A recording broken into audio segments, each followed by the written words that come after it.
एक व्यक्ति शंकर जी के मंदिर में दिया रखने जा रहा, शाम का समय, ओम नमः शिवाय नमः शिवाय नमः शिवाय करता हुआ दिया लेकर जा रहा। रास्ते में एक तार्किक व्यक्ति मिल गया। कहां जा रहा है? भगवान के मंदिर में दिया रखने वाला। तुम लोगों के भी पागलपन का कोई हिसाब नहीं है। भगवान है वो। ये विचार करो, तुम्हें भगवान ने बनाया कि भगवान को तुमने बनाया?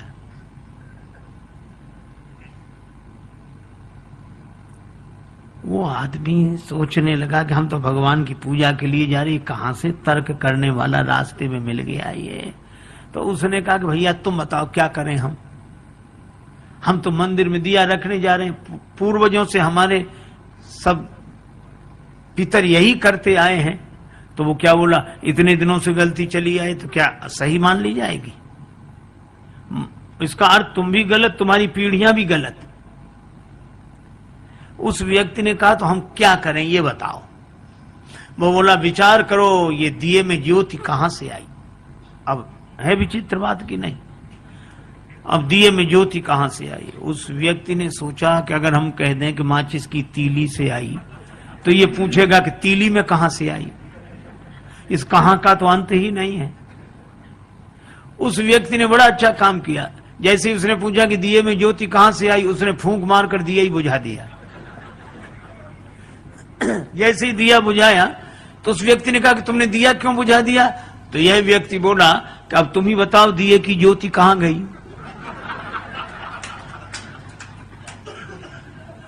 कहां गई? उसने कहा इसका क्या अर्थ? तो इस व्यक्ति ने कहा कि जहां गई वहीं से आई थी। आई थी, हम नहीं बता सकते, गई थी तुम नहीं बता सकते, काहे को बेकार विवाद में पड़ते हैं।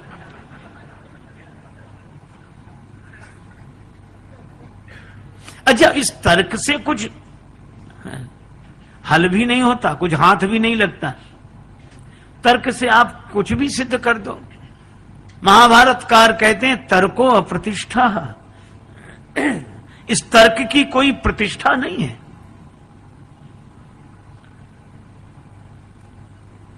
देखो, एक व्यक्ति पढ़कर आया, उसने बहुत विद्या अर्जित की थी।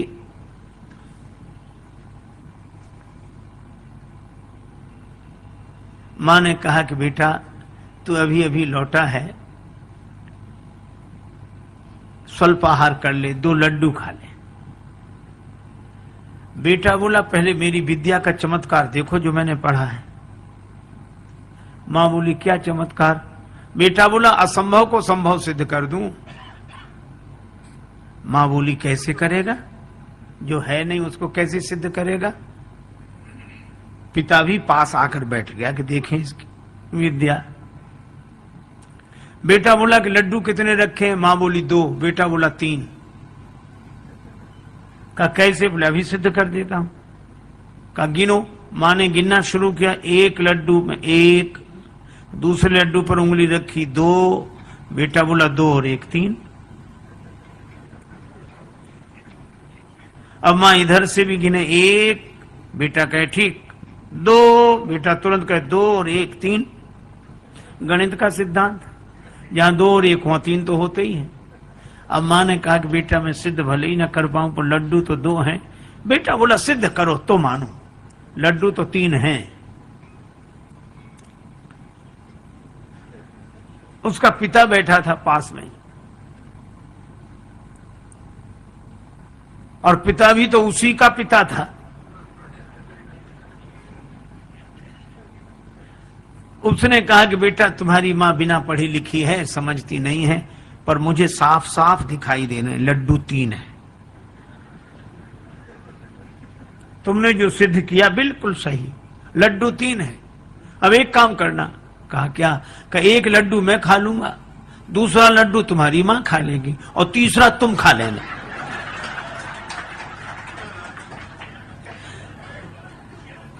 अरे भाई हाथ लगा क्या? इश्क वाले कर गए तय मंजिलें, इश्क वाले कर गए तय मंजिलें, आकिलों के रास्ते दुश्वार थे। नमस्कार साथियों, जय श्री राम। भक्ति सागर चैनल में आपका स्वागत है। आइए महाराज जी से सुनते हैं। जब एक आदमी हाथ में दीपक लेके शिव जी का नाम लेते हुए जा रहा था और तभी अचानक, आइए महाराज जी से आगे की कथा सुनते हैं। जय सिया राम। कई लोग कहते हम तो साफ बोलते, किसी को बुरा लगे चाहे भला, साफ। बहुत लोग कहते सत्य तो कड़वा होता है। पता नहीं कहां से ये परिभाषा आ गई, सत्य कड़वा होता है। हमारे यहां सत्य बोलने की महिमा पर जोर है, पर साथ साथ प्रिय बोलने की। सत्यम ब्रूयात प्रियम ब्रूयात, न ब्रूयात सत्यम अप्रियम, अप्रिय सत्य मत बोलो। इसे एक उदाहरण से समझा जा सकता है। एक आदमी के घर आए मेहमान, बहुत जल्दी में थे, मिले और बोले अब जा रहा हूं। बोले ऐसे कैसे? घर आए, कुछ खा पी कर जाओ, जल्दी बनवा देता हूं। बोले नहीं नहीं, वो इतना समय कहां है। तो बोले बाजार से मंगवा देता हूं।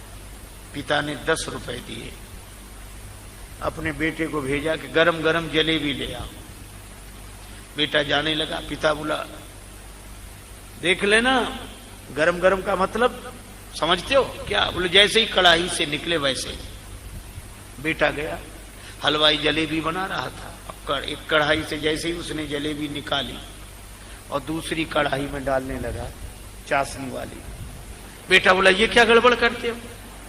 पिताजी ने कहा था जैसे ही कढ़ाई से निकले वैसे ही ले आना। अच्छा अब आप बताओ, अगर एक ही कढ़ाई से निकली वह जलेबी ले आए तो सिकी तो खरी है, खरी है, इसमें कोई संदेह नहीं, खरी है, लेकिन स्वाद आएगा? नहीं आएगा जब तक चाशनी में न डुबोई जाए। बस यही है, अपनी वाणी की जलेबी को सत्य की कढ़ाई में खरी सेक तो लो, लेकिन शील की चाशनी में डुबोकर सामने वाले को दो। एक कवि ने तो कहा कि परमात्मा ने इस शरीर की संरचना में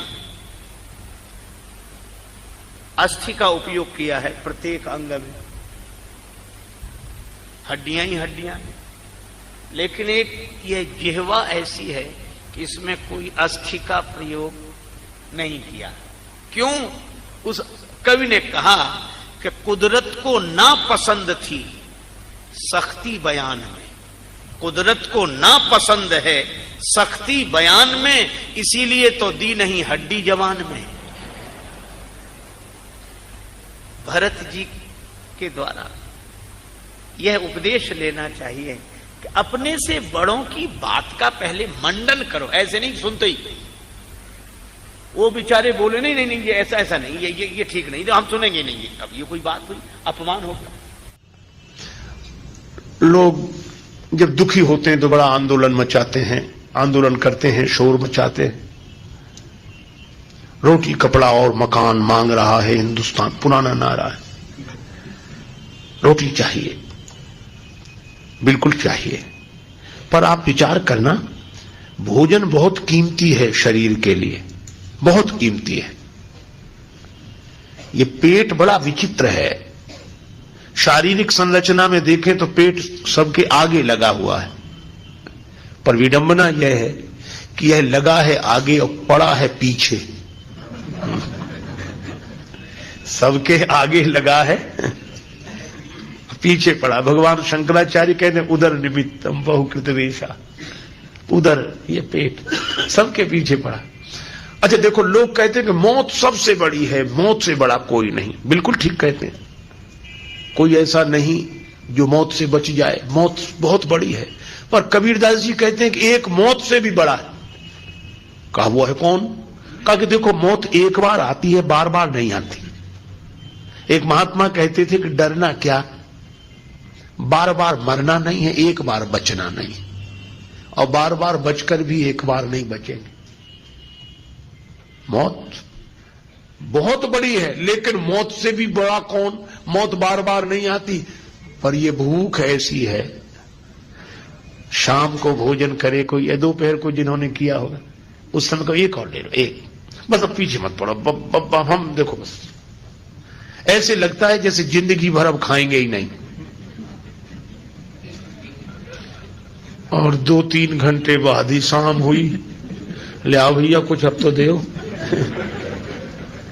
शाम को खूब खिला दिया, बस अब पानी पी लो, दूध पी लो, गोली खा लो। एक से कहा अगर ज्यादा गड़बड़ी हो तो हाजमुल्ला की गोला नहीं, बोले इतनी जगह होती तो एक लड्डू नहीं खा लेते और इतना खा ले। लगता है कि भूख गई, पर कबीरदास जी कहते हैं संध्या समय विदा कर दीनी, भोर को आन खड़ी, और कहत कबीर सुनो भाई साधु, मौत से भूख बड़ी। मौत से भी भूख बड़ी। भोजन बहुत कीमती है शरीर के लिए, लेकिन आप एक बात सोचो, भोजन के बिना भी लोग रह लेते हैं। कितनी देर? एक आध दिन तो रह सकते हैं, व्रत करते तो रहते ही, और बड़े उत्साह से कहते हैं। जो सवेरे से शोर मचाते थे कि कुछ तो दो कुछ तो दो, उनसे दूसरे ने कहा कुछ नहीं, आज तो हमारा तो मंगल है, हमारा मंगल माने व्रत है। पर व्रत नहीं कहते, कहने में आ गया हमारा मंगल है। हमने एक से कहा कि तुम्हारा ही मंगल है। अरे सबका मंगल है ऐसा काहे नहीं सोचते हो, व्रत है ठीक है। तो भोजन के बिना एक दिन रहा जा सकता है, पर अन्न से भी ज्यादा कीमती है पानी। पानी के बिना एक दिन रहना मुश्किल। निर्जला एकादशी एक आती है गर्मी में, कितनी कठिनाई से लोग व्रत कर पाते हैं, पर पानी के बिना भी हम 2 घंटे 3 घंटे रह सकते हैं, ठीक है। लेकिन आप सोचो हवा के बिना कितनी देर रहोगे? लोग पानी का व्रत कर लेते हैं, छोड़ देते हैं, पानी नहीं पिएंगे, अन्न छोड़ देते हैं, पर हवा छोड़ी आज तक किसी ने? हवा छोड़ने में हवा खराब हो जाएगी, बड़ी मुश्किल है। हवा के बिना नहीं रहा जा सकता, पवन के बिना नहीं रहा जा सकता। अच्छा, लेकिन आप कभी सोचो,